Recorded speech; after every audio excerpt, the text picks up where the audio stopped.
ဒီနေ့မှာတော့ကျွန်တော်တို့ဝိုင်းချက်ဝိုင်းတီအနေနဲ့ဘော်ဘော်ရဲ့တောင်းဆိုချက်အရမုံဒီမုံဖတ်တုံလေးကိုလှုပ်ရှားဖြစ်ပါတယ်ဟင်းနဲ့တုတ်ထဲဖို့ကားဂရစ်ကိုတုံးထားပါတယ်ဖုံမယ်ချစ်မယ်ငါးပြုတ်တဲ့ထဲဖို့ဇပလင်ကိုထုထားမယ်နနွေးမှုတ်စားချူမှုတ်ငက်ပြားကြီးထည့်ပြီးတော့နှံ့အောင်နေမယ်ငါးရတာမှာအဆက်ကလေးဆွဲသွားအောင်လို့ငေကိုသီးစိမ်းလေးထည့်ပြုတ်မယ်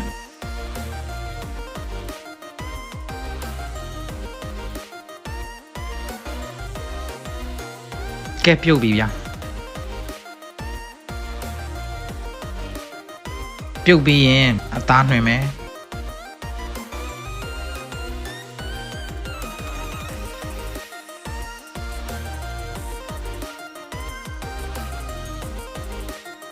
မြင်ငပိကိုဖြော်ထားမယ်ဗျာ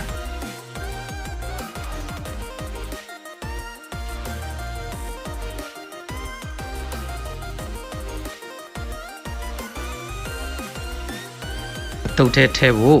ကြက်သွန်စီချက်ချက်ထားပါမယ်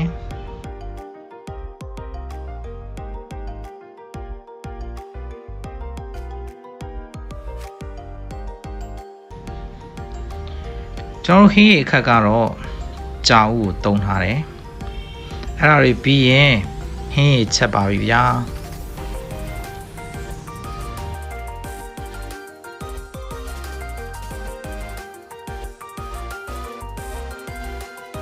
မြင်ငပိအရင်နဲ့ငရုတ်ကောင်းထည့်ပြီးတော့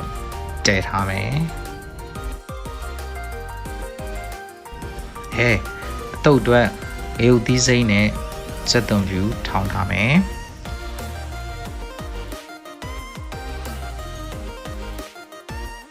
ဟောပြောရင်းနဲ့ဟင်းရီကိုစူလာပြီဆိုတော့ငါးတဝက်လောက်နဲ့ကြာဦးကိုခတ်ပါမယ်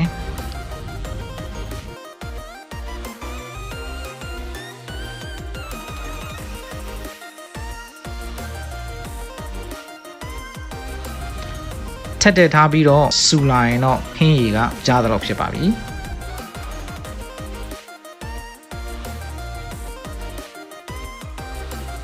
တုတ်အတွက်မကြီးသီးဖြော်မယ်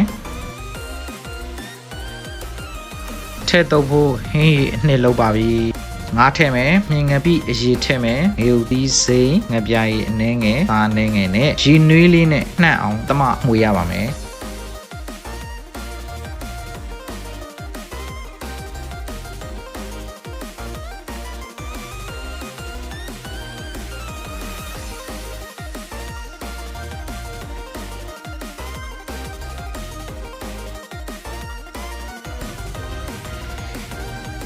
ကဲဟင်းရည်လည်းရပြီငါးအနှစ်လည်းရပြီဆိုတော့ကဲတုံမလားအရေနဲ့လား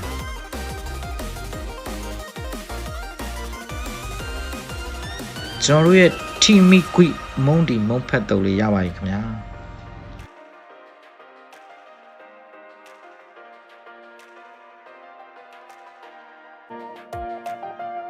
ကျန်တာတွေကတော့ကျွန်တော်တို့ငဖဲပဲကြောနောက်ပြီးတော့စက်သွန်စိမ်းတို့เนาะအစင်းသင်းလုပ်ထားပြီကဲအဲ့ဒါဆိုလို့ရှိရင်ကျွန်တော်တို့စတင်တုံးမယ်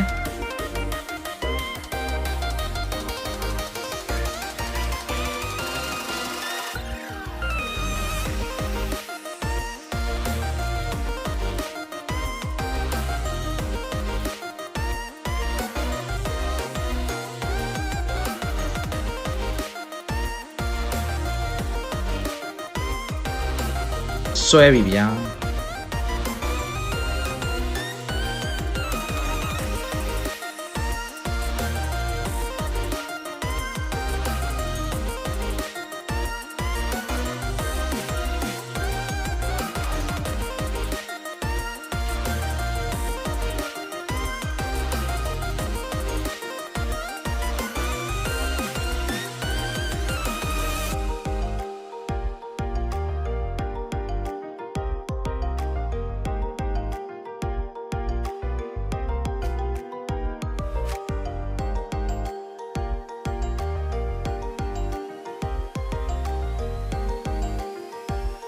အားလုံးပဲ